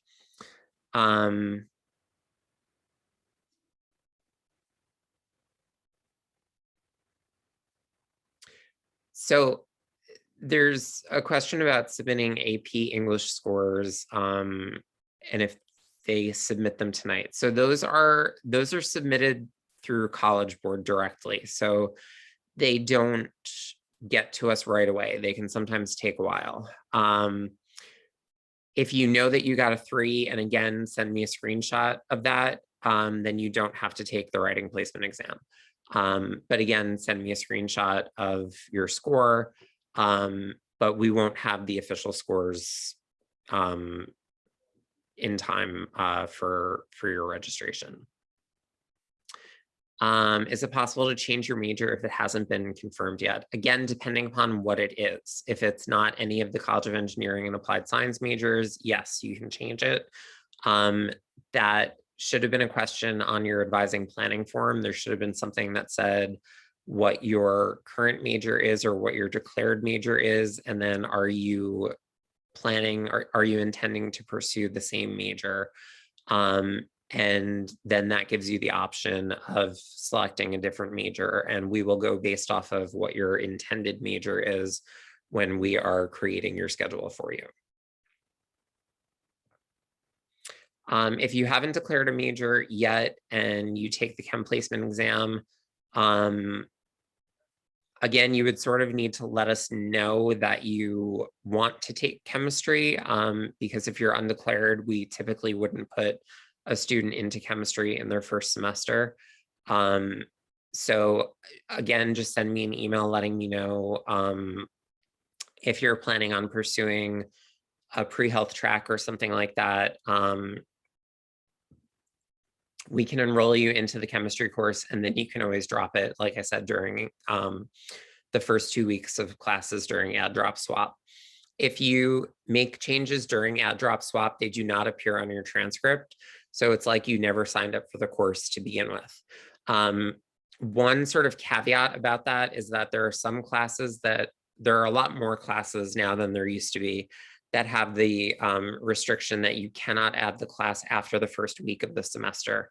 That is definitely true for writing 102. You can't add that after the first week of the semester. You will see that in Solar under the description. There will be a little notation that says no ads after week 1. So make sure that you're paying attention to that. Double majoring, again, you can't do that in your first semester, so we can talk about that later.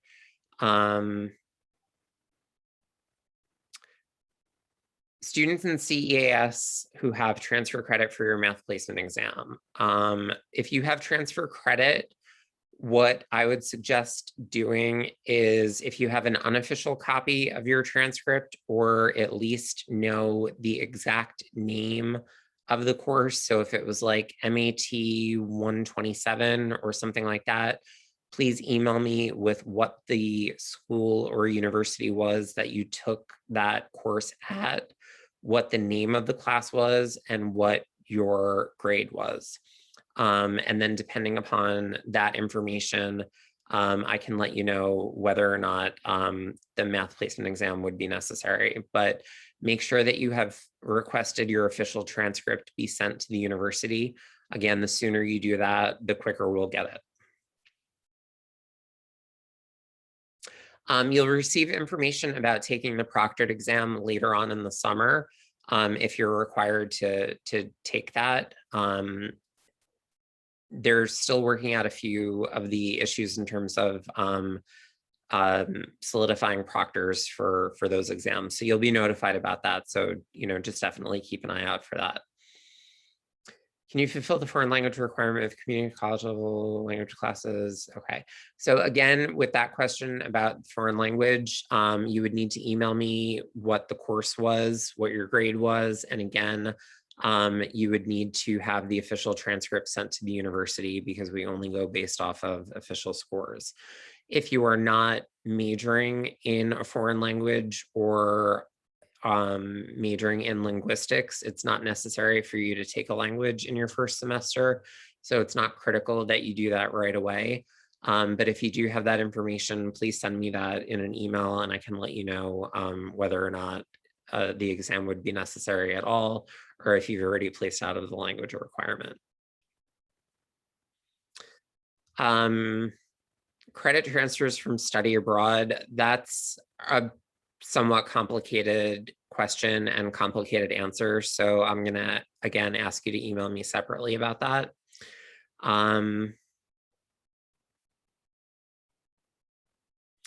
Your physics placement, like I mentioned before, similar to chemistry, is going to be tied to your math score.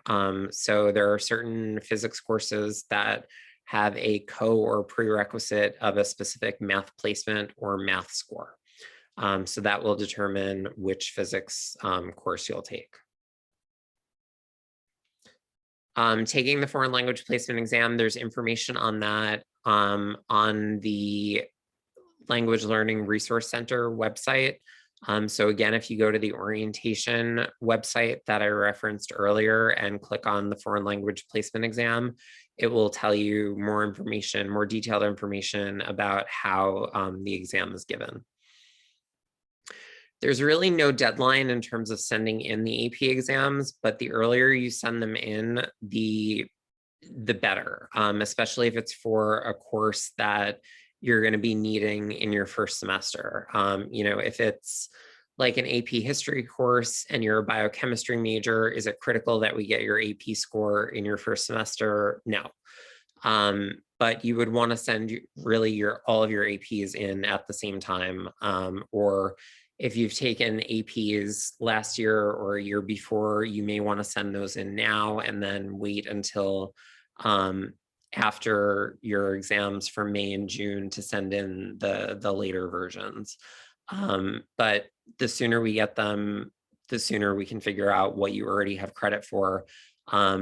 This is very important for any student that receives TAP or Excelsior, because if you already have credit for an SBC based on an AP exam that you've received credit for, you can't take that same SBC again. You won't receive credit for it and it won't count toward compliance for TAP or Excelsior. So again, the sooner we get your scores, the better. So if you have not already requested through College Board that they be sent in, I really recommend doing that now.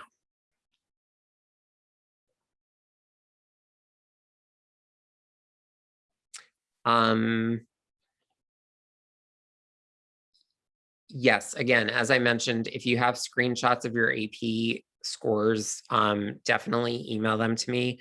Make sure the screenshot includes your name, the exam, and the score. And yes, you can do that for any of your courses. It doesn't need to only be for math or language. It can be for any of them, because that will help us determine which SBCs you still need. AOI is what is termed area of interest. So that means you haven't officially been accepted into the major yet, but are intending to pursue it. And usually those are things either within the College of Engineering, or sometimes a student is AOI nursing. How that works is you can't really be a nursing major. Nursing is something that you apply to, and then in your junior or senior year, depending upon which nursing program you're applying to, whether it's the one-year advanced curriculum or the two-year program, then you would move from AOI to an actual nursing major.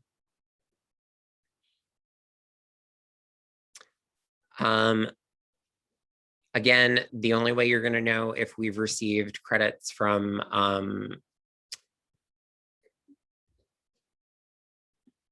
other institutions is if you indicated on your advising planning form that you have transfer credits that you're coming in with. And if I see that we haven't received them yet, you will receive an email from me letting you know that, just so that you can contact the school to make sure that they actually sent them. So the OCPP, which is the chemistry placement, can't be skipped, even if you get a 4 or 5 on the chemistry AP. If you're required to take chemistry for your major, you still have to take the OCPP, and you have to complete through objective 152, because chemistry 152 is the course that you'll be starting with. You'll have credit for chemistry 131 and a waiver of 133, which is the lab. But you have to take chemistry 152. That is a policy of the chemistry department and the university. So even if you have AP credit for chemistry and it's required for your major, you'll be taking 152, which is the molecular science sequence, which is basically condensing 4 semesters worth of chemistry. So Gen Chem 1, Gen Chem 2, Orgo 1, and Orgo 2 into 3 semesters instead of 4.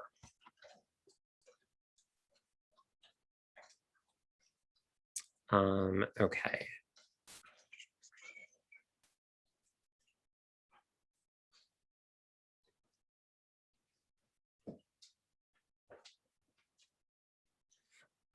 So again, there's another question about the AP Calc exam. If you have not taken it yet, take the math placement exam. We're not going to receive those scores officially until August if you take the AP exam in June. So take the math placement exam. And as I mentioned before, if your AP score places you into a higher level math than your math placement score, we will make changes to your schedule once your official scores are reported to the university. But it's more important to take the placement exam just so that we have something to go off of to get you into a course. Because like I said, a lot of the courses, especially for any of the engineering majors, are going to require you to take physics in your first semester and or chemistry, depending upon what your major is. And those have a or prerequisite for a specific math level. So we need to have at least something that we can put you in.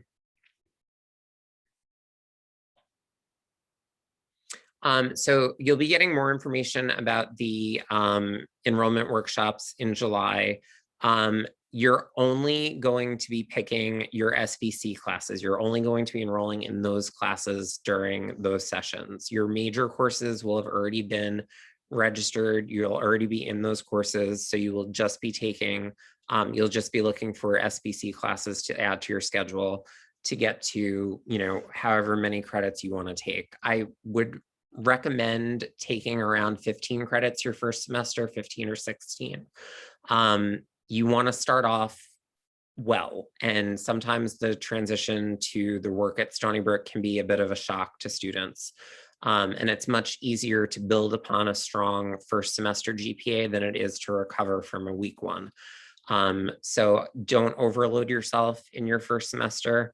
If you have to take a certain number of credits for your TAP award or your Excelsior scholarship, or a certain number of classes for your major.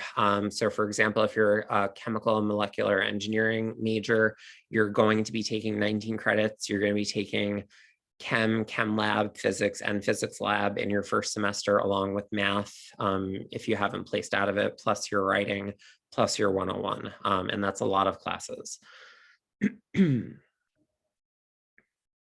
And you're going to be getting an email from me prior to your enrollment workshop asking you, what some of your interests are outside of your major field.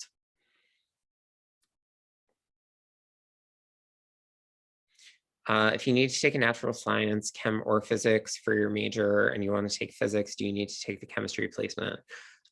So I assume you're probably talking about computer science with this.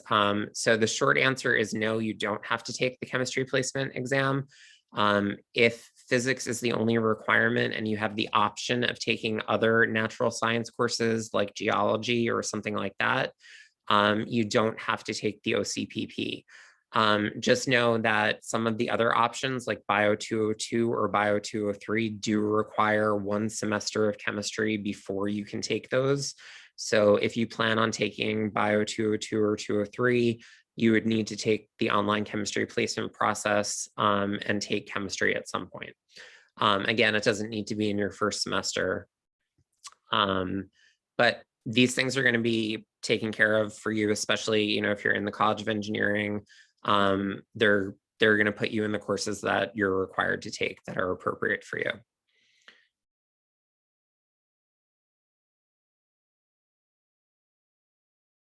So for the question about if you don't do well on the OCPP and you have your AP Chem exam score, you still have to take 152. The OCPP isn't really an exam. It's sort of an ongoing review of material that you're learning that has different objectives that you have to complete along the way. And there's this whole pie chart that goes along with it. But you do not have the option of taking chemistry 131. You have to take chemistry 152.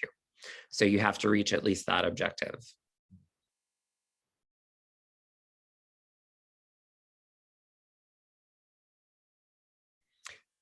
So the only way that you could have passed the requirement for chemistry 132 is if you're coming in with transfer credits that are an equivalent course for chemistry 132. Otherwise, an AP exam would not waive you from Chem 131. And if you don't have college credits that are the equivalent of 132, you would have to take 152 first. Again, double majoring you can't do in your first semester, so we'll talk about that later when we're going over registration for the spring semester. So for the OCPP, again, if you have AP chemistry credit, you must finish through the 152 objective. That's required of you. There are a lot of topics, which is why you've had almost a month to get going with this. The deadline is June 16th, so you still have plenty of time with that. Students were notified about this a while ago in terms of what the deadline was for that. So keep working on it. You need to at least get through the 129, 131 objective if you do not have AP chemistry credit. No, grades from a transfer class at any other institution do not calculate into your GPA at Stony Brook. Only classes that you take here, either during the fall, spring, summer, or winter, only if they are classes that you've taken at Stony Brook, those are the only ones that calculate into your GPA. So a grade from a transfer class will show up on your transcript, but it will not be factored into your GPA. We are out of time. We're actually over time. I want to sincerely thank you guys for joining us tonight. I know this was a lot of information, but you're going to feel a lot better when you're going through the different orientation modules and hearing about all this stuff again. Again, feel free to rewatch this when we send out the link on Monday. And any of the material that you're still a little bit confused about, please feel free to email me. And again, with any of your self-reported AP scores, if you have screenshots of those, please make sure that you're sending me a screenshot so that we can put that on our file for you. Otherwise, I want to thank all of you for coming. I want to thank the fellows because they are amazing and fantastic, and you will be extremely lucky to have any of them in your one-on-one section. If you have any of the ones that are on the call today, you're super lucky. The other ones are super fantastic also. So just know that you have several people in place already that are here for you. The fellows are also part of the group chat. So if you have, questions that you want to ask them, they were all given their one-on-one assignments today, so they know which sections they will be TAing for. You can also look that up on Solar as well, or you can ask them. But until then, keep an eye out for emails from me. And again, please read them. I beg of you. And thank you to Brian and Nancy for all of your help. And we cannot wait to see you guys in August. Enjoy the rest of your high school careers, and please enjoy your summer before you get here. We'll talk to you soon. Thank you. Bye.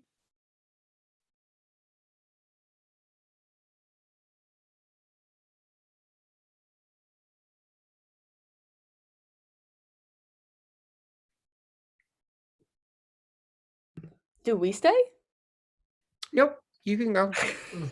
Well, we all did stay. So Erica I'm got. just waiting for everybody to leave so that I can stop the recording. Okay, bye. See you soon. Bye, guys. Bye, James. Bye.